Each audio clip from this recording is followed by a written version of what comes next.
Salut à tous, j'espère que vous vous portez bien. Aujourd'hui, je vais vous présenter une vidéo très importante dont il vous suggérerait de rester jusqu'à la fin. Cette vidéo sera faite en deux parties. Aujourd'hui, je vous présenterai la première partie et une prochaine fois, vous aurez la seconde partie. La dernière fois, je vous ai parlé d'un rappel sur les systèmes d'équations un inconnu, 2 et plus. Et aujourd'hui, il s'agira de comment représenter ce système d'équations sur MATLAB. Quelle syntaxe il faut utiliser pour pouvoir la représenter en fait. C'est c'est un peu comme s'il s'agissait de passer d'un système analytique pour un système numérique parce que MATLAB prend en compte, MATLAB c'est un logiciel numérique. C'est de ça qu'il s'agira aujourd'hui. Sans plus tarder, je vais prendre un exemple qui illustrera ce qu'il dit. Bon, nous allons prendre un exemple banal. Qui dit une forme d'illustrer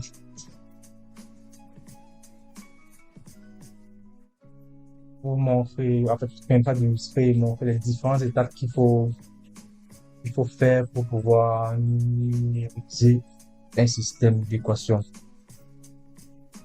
Prenons comme un exemple un système d'équations de trois équations à trois inconnus. On dira donc 2 x plus le graphe y plus 6 z est égal à moins 9 if moins y plus le z est égal à 0 en 3x moins 7y plus 0 plus 5 est égal à 0.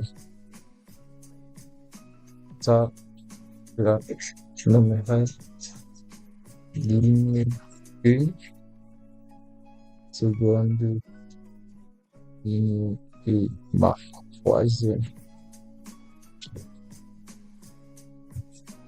La dernière fois, je vous ai montré comment ressortir la matrice d'un tel système. Ça, c'est pour la première colonne, deuxième colonne et la troisième colonne. Oh, je me suis un peu emmêlé le pinceau. Bon, je dirais ici que égal à moins 5, 7 minutes, je crois. Donc, sur notre coefficient 2, 1, moins 3. Dans la seconde colonne, nous avons 4, 5 et moins 7. Troisième, 6, 1 et 2. N'oublions pas nos inconnus x, y, z est égal à notre membre de 3, moins 9, 0, moins 5. Là, nous allons sortir la matrice qui découle de notre système. Ici, je vais vous présenter une méthode pour ne pas vous emmêler les pinceaux lorsque vous quittez de votre système analytique pour votre système numérique sur le logiciel MATLAB. C'est de vous faire des repères, des petits repères qui vous permettent de facilement repérer vos coefficients. Okay. Ici, nous avons notre première ligne.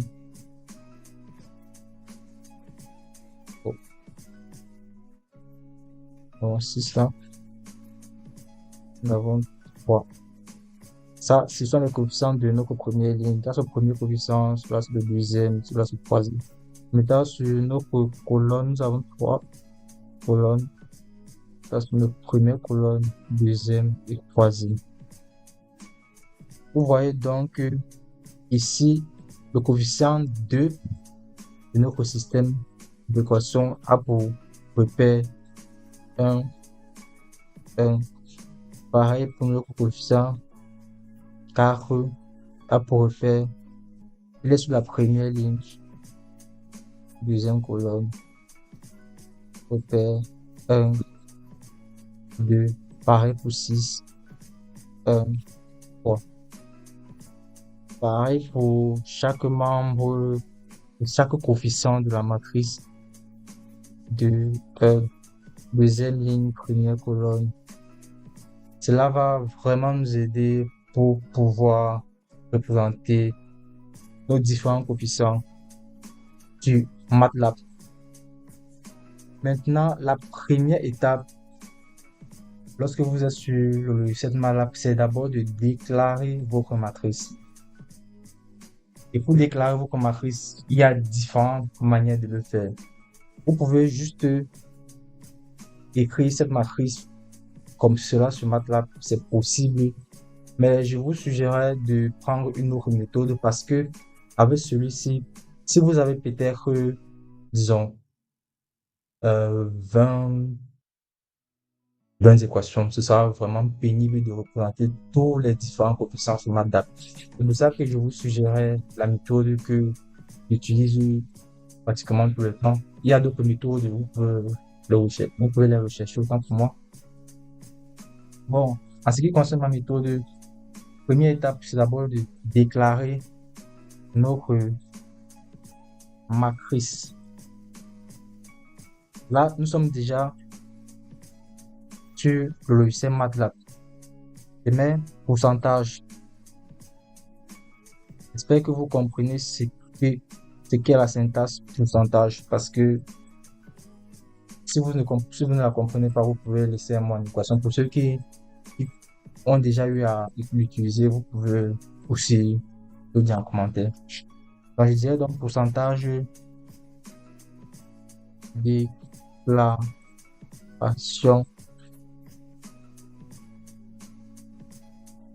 de A. A pourquoi? Parce que ceci représente A. Là, nous avons grand X et là, nous avons B. Grand X, c'est un vecteur qui contient nos solutions. A est notre matrice, B est le vecteur de droite. Mais donc, pourcentage déclaration de A. Je dis, ça c'est la première partie.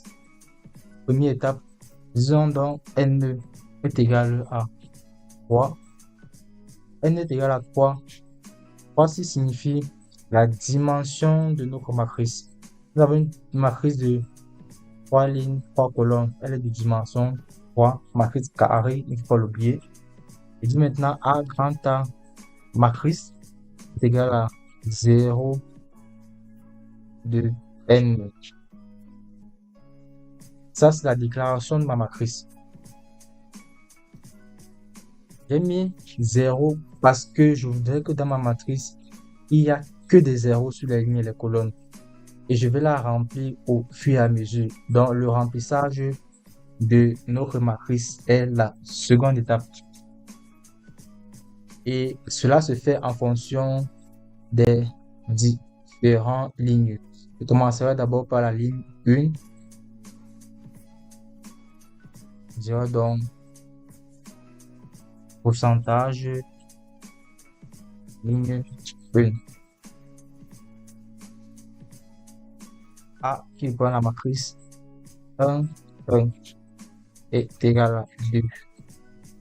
1, 1, quand je vous l'ai dit plus tôt, c'est une astuce pour pouvoir rapidement se repérer.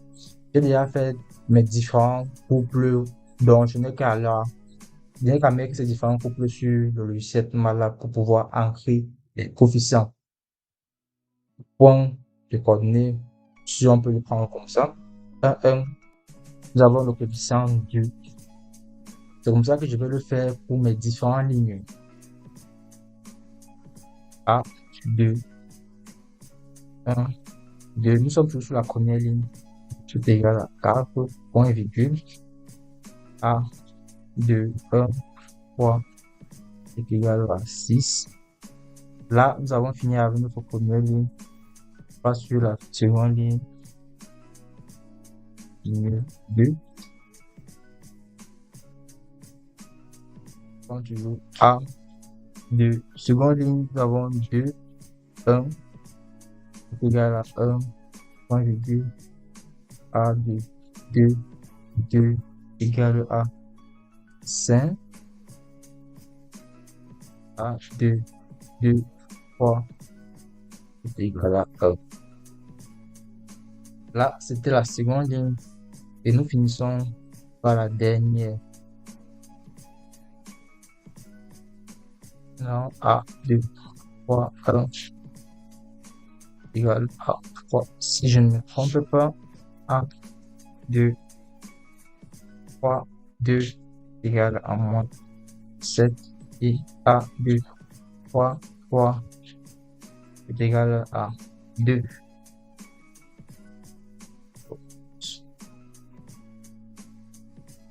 Là, nous avons fini avec la seconde étape qui était de remplir notre matrice. La troisième étape est de représenter notre vecteur de droite, qui est tout aussi important. Je dirais donc pourcentage.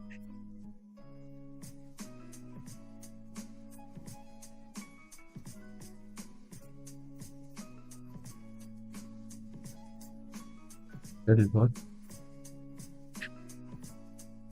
Et il y a une manière spécifique de représenter un vecteur sur le logiciel MATLAB.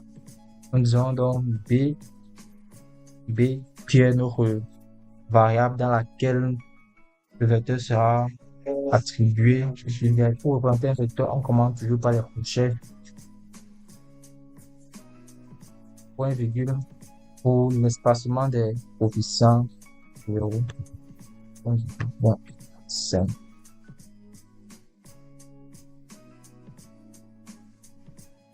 Nous avons fini avec notre seconde étape. La troisième, je voudrais dire maintenant. La quatrième étape, c'est de représenter, pas représenter, mais de calculer pour pouvoir avoir nos différences. Donc, nous disons donc pourcentage.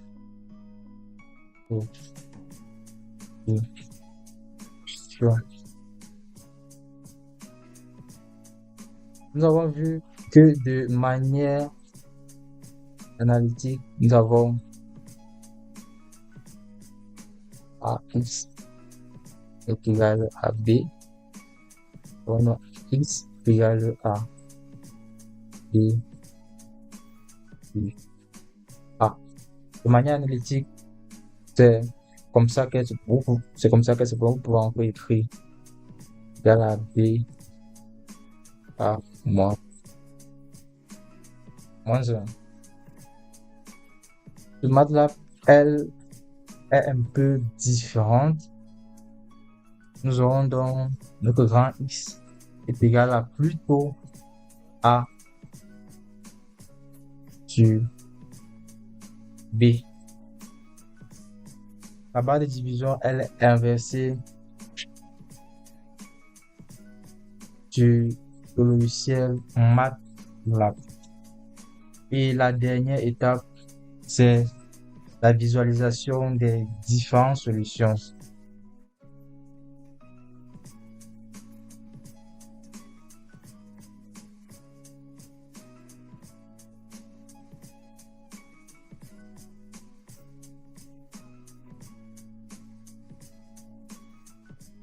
Donc, nos différentes solutions sont X, Y et Z.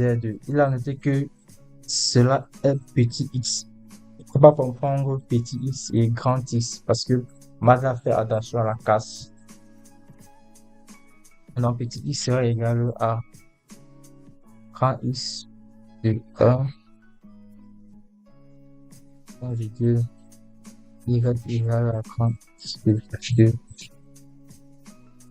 et z égal à grand x de 3.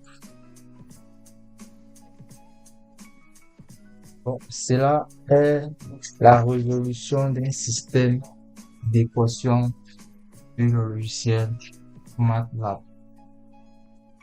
Et cette partie est vraiment importante pour la suite de l'étude de notre système mécanique, parce que elle nous permettra de représenter le système d'équation qui découlera des différents, en fait, des différents nœuds que vous verrez plus tard, en fait. Bon, la prochaine fois, je vais vous montrer comment l'écrire sur le logiciel MATLAB pour que vous aurez un aperçu un peu plus global pour vous montrer comment est-ce que on peut avoir un système mécanique, en fait, système d'équation, parce que vous avez vu peut-être des classes antérieures, en fait, les systèmes d'équation et que vous dites peut-être par exemple, comment est-ce que je peux la représenter de manière numérique, en fait. J'espère que cette vidéo vous a aidé et qu'elle aidera une connaissance, parce qu'il y a plusieurs personnes qui voudraient numériser différents problèmes. Bon, je vous dis donc la prochaine fois et restez connectés. À plus.